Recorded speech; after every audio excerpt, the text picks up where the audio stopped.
안녕하세요, 황영빈입니다. 오늘은 난임과는 관계는 없지만 여러분들이 아마 몰라서 안 하고 있을 평생 여성 건강 지키는 법 10가지에 대해서 말씀드리려고 해요. 1. 가다실은 20대가 넘기 전에 맞기. 자궁경부암은 원인이 명확합니다. 바로 HPV 바이러스고 확실한 예방이 가능한 몇 안 되는 암입니다.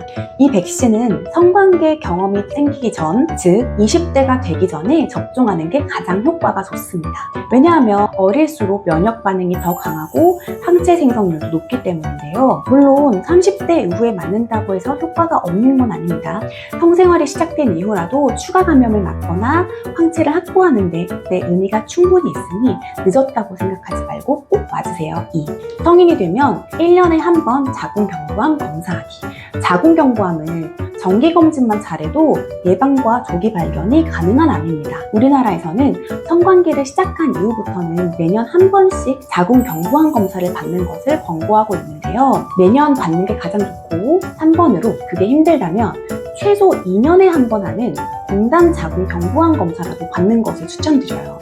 네 번째로 1년에 한 번 자궁난소 초음파 꼭 보기입니다. 나라에서 20세 이상은 2년에 한 번씩 자궁경부암 검사를 해주는데요. 나라에서 부인과 검진은 자궁경부암만 해주기 때문에 그것만 하면 부인과 검진을 다 한 줄 아는 분들이 대다수입니다. 하지만 자궁과 난소는 복강 안에 있는 장기다 보니까 초음파를 보지 않으면 자궁과 난소는 볼 수 없고, 여러분들이 알고 계신 부인과 질환, 예를 들어서 자궁근종, 선근증, 다낭성 난소, 난소호, 자궁내막 증식증, 이런 것들은 죄다 초음파로 진단해야 되는 질환들이에요. 그리고 일부 부인과암은 말기가 되기 전까지 증상이 전혀 없는 경우가 많습니다. 따라서 1년에 한 번씩은 초음파 검사를 통해서 자궁과 난소 상태를 꼭 확인해주세요. 다섯 번째로 그게 힘들다면 2년에 한 번 공단 자궁경부암 검사 받을 때만이라도 초음파를 꼭 함께 봐주세요. 여섯 번째로 아래는 비누와 바디워시로 절대 씻지 마세요. 건강한 질내 환경은 진류상균이 분비하는 젖산 덕분에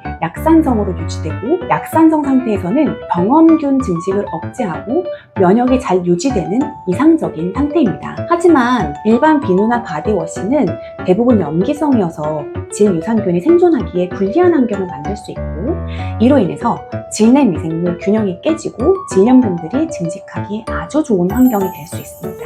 가능하면 그냥 수돗물로 부드럽게 씻거나 여성 청결제를 사용하는 것을 추천드립니다. 일곱 번째로 콘돔 꼭 사용하기입니다. 콘돔은 피임뿐 아니라 성병 예방의 유일한 방법입니다. 특히 클라미디아 감염은 골반염을 일으키고 아주 중요한 불임 원인 중 하나입니다. 피임 목적이고 아니라도 콘돔을 꼭 사용해주세요. 여덟 번째, 관계 직후 소변 보기. 관계 직후에는 요로 감염의 위험이 높아져요. 요도가 짧고 항문과 요도 입구가 가까운 여성은 특히 더 그렇습니다. 그래서 성관계 후에는 가능한 빠르게 소변을 보는 것이 예방에 도움이 됩니다. 간단한 습관이지만 요로 감염이나 방광염을 줄이는데 큰 역할을 합니다. 아홉 번째로 관계 직후 여성 청결제로 한번 씻어주기. 외음부 주변에 남아있는 분비물, 윤활제, 체액 등은 오래 남아있으면 질내 환경에 영향을 줄 수 있어요. 관계 직후 부드러운 여성 청결제로 외음부만 간단히 세정해주는 것이 질염 예방에도 효과적이고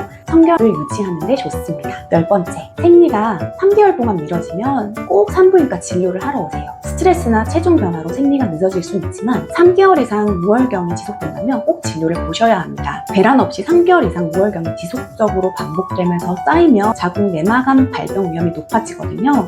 그래서 3개월 이상 월경이 없다면 산부인과 진료를 보고 생리 유도를 하는 게 건강에 이롭습니다. 보너스로 40대 중반 이후부터는 더 꼼꼼히 검진을 받아야 돼요. 40대 중반인 폐경기 이후부터는 자궁 내막암, 난소암 등 유병률이 높아집니다. 폐경이 되었다고 이제 부인과 질환이 안 생기는 게 아니고요. 특히나 난소암은 말기까지 증상이 거의 없기 때문에 더더욱 검진을 잘 받아야 됩니다. 사실 공단검사 받으러 오는 분들한테 꼭 초음파도 같이 해야 된다고 보통 산부인과에서는 말할 거예요. 그런데 후기 같은 거를 보면 공단검사를 했을 때 다른 검사를 권유한다고 평점을 낮게 매기는 그런 분들도 많더라고요. 하지만 진짜 필요해서 권하는 거니까 제가 말씀드린 10가지 꼭 지켜주세요. 시청해주셔서 감사합니다.